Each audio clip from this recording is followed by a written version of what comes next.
wrapping up Season 6 of ECCB Connects. The final episode of this season airs March 28th, but we'll be back in May with fresh, new, and exciting episodes to help you understand who we are, what we do, and how we serve you. Hi and welcome to ECCB Connects, your weekly program produced by the Eastern Caribbean Central Bank. Heads of Social Security Systems in the Eastern Caribbean Currency Union, the Director of the Inter-American Center for Social Security Studies, other Social Security stakeholders, and officers from the Eastern Caribbean Central Bank came together at the ECCB headquarters on 8 and 9 March for the Forum on Investment Policy for Senior Officials of the ECCU Social Security Systems. The forum was held under the theme, Protecting and Growing the Investment Portfolio. It focused on the challenges Social Security boards are facing and sought to chart a way forward to help mitigate risk, ensure safety of funds, and grow investment portfolios. In addressing the participants, Governor of the Eastern Caribbean Central Bank, Timothy N.J. Antoine, gave the assurance that the bank was committed to working with the various social security systems across the ECCU in their efforts to ensure the well-being of pensioners. Social security plays an important role in our community and economy. And when I speak of economy now, I'm speaking of the regional economy, which is $19.1 billion. That's the ECCU economy, with 630,000 people. According to 2015 data, Social Security reserves in the currency union are about 6.1 billion EC dollars, or around 33% of ECCU GDP. Now that's 2015, so I'm sure it's a little higher now, and it's at least 1/3 of our GDP. Bottom line, we have some very important people in this room. In your care, you are the custodian of some very important reserves for our region, and in fact, you are extremely important, and we are pleased that we are having this forum today.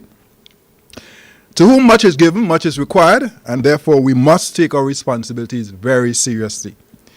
The ECCB launched a strategic plan styled Transforming the ECCU Together last October, and I hope you've had a chance to see it, and if you have not, I would invite you to our website to review and to engage, and really to become an implementation partner with us in our strategic plan. No other institution, we would argue, in the currency union has the responsibility, the weight of responsibility that we have to manage the reserves and to ensure, of course, that we continue to be a viable currency union. So we too take our responsibilities very seriously. The performance of Social Security, or the system, Social Security system, impacts all of the nerve centers of the ECCB's mandate. So whether it's monetary policy, monetary and credit conditions, fiscal and financial stability, growth and resilience, fiscal policy and debt management, or money and capital market development, I would argue we are connected at the hip, and we need to work very closely together for the viability of our region, the region that we love so dear and that we all call home. We note that there has been a decline in interest rates in some of the asset classes in the portfolio, and those clearly over the last few years would have had some impact on the viability or sustainability of our schemes or funds. For those of us who are in reserve management, you, like us, it has been a long winter, meaning that we've had very low interest rates for an extended period of time. You know that well. And it's been a challenge for us to meet our actuarial hurdles. But the good news, and we have some good news, so that was the bad news. The good news is that interest rates are trending up, so we hope to expect higher returns going forward. I think last year, for example, we came back in at around 1.2% or 2.5% on the reserves. We were doing under 1% for quite a while. And of course, our reserves are extremely liquid, and we have them in so-called very safe instruments, so the yield obviously is a lot lower than what some of you would be looking for, which is probably closer to 5, 6, maybe even 7% in terms of real return. But having said that, I want to confirm that the ECCU reserves, which we manage for the currency union, which stand around 1.7 billion US or 5 billion EC dollars, are strong, are growing, and the EC dollar is strong. In fact, the backing as of today is around 97.2%. So I want to affirm, notwithstanding all the vagaries of the economic cycle and climate change, including the hurricanes of last year, our currency has continued to be resilient and strong. And of course, we continue to work very closely, work very hard and assiduously to ensure that that continues. I also am aware that several of our boards have been impacted by negative events such as the Baiko-Clicquot fallout, from which we are still recovering. I'm pleased that last year we were able to make some payments working with the judicial managers. In December of last year, we paid out around 80 million EC dollars to just over 4,000 policyholders. I'm not sure you, Social Security funds, got any of that. I think that probably went mainly to the individuals. But if you did, I'm glad you did. If you didn't, I'm hopeful that in the next round, as they now go after the judgment debt in Florida against Dupree and Company, there will be some recovery for our funds which have been impacted by this debacle, and it really is a debacle. Having been established in the 1970s and 1980s, our various systems are now exhibiting signs of maturity. And of course, those are exacerbated by our demographics. People are living longer. When I was growing up and somebody retired from the public service, for example, within 5 years of retirement, they were in another place.